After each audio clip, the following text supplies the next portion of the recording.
Hello everyone, Vincent Teo from HDTV Test here. I'm still trying to Arc'teryx my way through to winter, but there is an extremely hot deal on Amazon Prime Day. It is a TV that is actually worth buying. If you have been eyeing the Sony Bravia A8H OLED television, well, it has been discounted to a really enticing level on not only Amazon but also Best Buy as well. So for the 55-inch version, the price has dropped to $1,300, which is essentially the same as the Vizio OLED. And on the picture quality front, from what I have seen, the Sony will be superior to the Vizio in many aspects, including black level, including near black handling, including motion, including video processing and upscaling, and certainly accuracy as well. And the 65-inch Sony A8H has also been discounted to only $1,800. Now, I genuinely don't think these prices will be beaten even on Black Friday or during the festive season sales.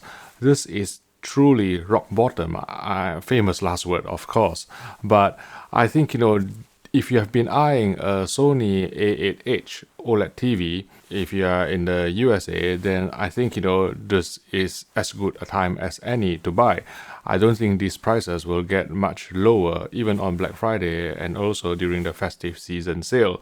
Now, if you are on the fence on whether to go for this TV, let me just quickly recap the strengths and weaknesses of this TV, especially in comparison with the LG C10 or CX, which is still priced higher at this moment in time.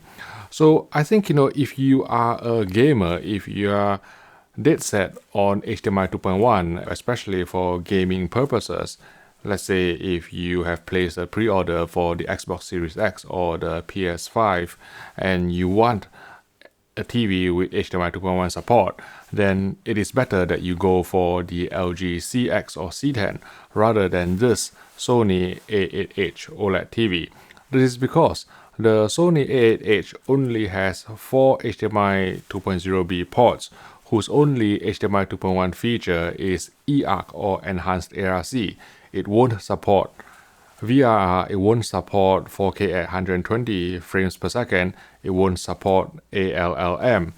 But if you are not a gamer or you are just a casual gamer who don't really care about all these advanced HDMI 2.1 gaming features, then the Sony OLED is an extremely solid television.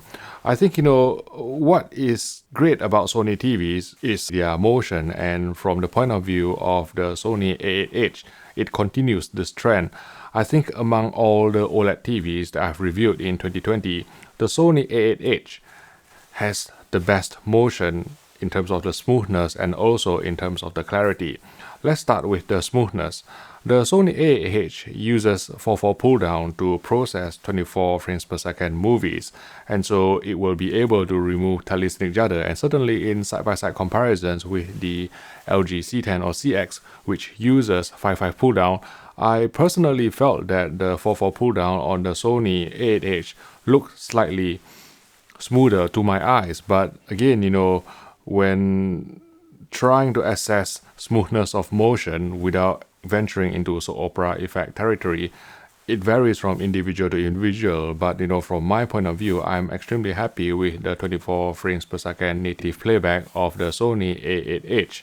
And if you choose to engage motion interpolation on the Sony A8H, it will also result in the least motion interpolation artifacts compared with other TV brands. So for example, let's say if you engage motion interpolation on LG OLEDs in the years before, it may be prone to some stuttering or frame skipping. This year they have improved massively, but I think the Sony A8H still has a slight lead in that when you engage motion interpolation, it doesn't incur as much interpolation artifacts in terms of, let's say, sparkling or haloing around objects that are moving, or just random stuttering or frame skipping. It doesn't happen on the Sony. Sony truly has the class-leading motion. And the second bit that I really like about Sony TVs is their upscaling. I think, they generally have been accepted to be able to handle low resolution content better than competing TV brands. And I think this is due to their X-Reality creation video processing engine that uses a dual database to try and recreate the correct image, to present to you on screen. And also, I really like the smooth gradation feature on Sony TVs, and the Sony A8H will have it as well. This is a decontouring filter that tries to smooth out any in-content posterization without reducing fine detail by too much. But, Sony TVs also have their own quirks, and what I particularly think that the LG C10 did better was in the Dolby Vision implementation. So if you're not aware, LG OLEDs use the TV-led Dolby Vision implementation, whereas Sony TVs use the player-led implementation. And with player-led implementation, I think, you are actually depending on the source player to do much of the tone mapping, and sometimes even say the TV won't be sending the correct edit data to the source player, and therefore you get sort of a mismatch in terms of the tone mapping.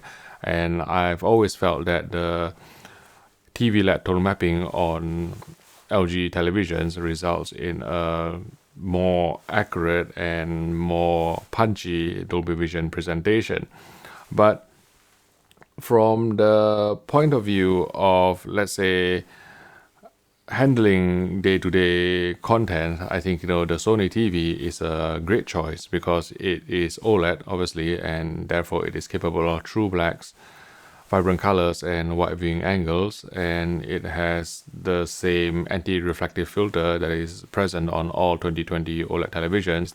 And among the black frame insertion implementations on the market, I think the Sony A8H did it best. It doesn't crush shadow detail when you engage BFI, unlike the LG C10 or CX, and also compared with Panasonic TVs that are in Europe, it is capable of true 120 Hz at the medium setting, whereas, with the Panasonic OLEDs, they are only capable of 60 Hz at the medium setting of 120 Hz BFI. So hopefully that will give you some sort of idea of how good a deal this is. I think, if you don't really play games, and if you were eyeing a Sony OLED television anyway, then I think, it is a very good price. $1,300 for the 55-inch version and $1,800 for the 65-inch version is something that we in the UK and Europe can only dream of. So yes, I think it is an extremely good bargain. And if you like to watch more of our TV buying guide videos, I have compiled a playlist here if you want to click on it, and I'll see you in the next video.